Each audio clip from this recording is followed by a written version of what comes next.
ഈ ആരോഗ്യം തന്നത് ദൈവമാണ്. ഈ ശുശ്രൂഷ തന്നത് ദൈവമാണ്. ഒന്നുമില്ലായ്മ എന്നെ ഉയർത്തിയത് ദൈവമാണ്. എന്നെ അനുഗ്രഹിച്ചത് ദൈവമാണ്.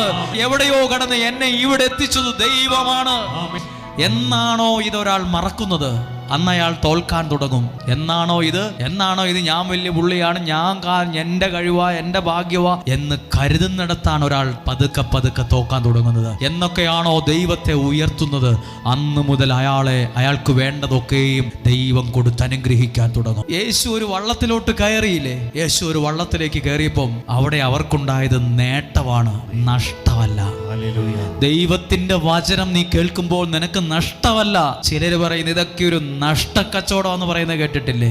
അല്ല, നഷ്ടക്കച്ചവടമൊന്നുമല്ല. ചിലരൊക്കെ ആവേശത്തിൽ പറയും, എനിക്ക് ഇതിനൊക്കെ എവിടാ സമയം, എനിക്ക് നേരെ നിൽക്കാൻ പോലും സമയമില്ല, പിന്നെയാണോ എനിക്ക് ഇതൊന്നും പറ്റത്തില്ല കേട്ടോ, എനിക്ക് ഭയങ്കര ബിസിയാണ്. എന്ത് ബിസിയാന്നാ ഈ പറയുന്നത്? ജീവിതത്തിന് ആവശ്യം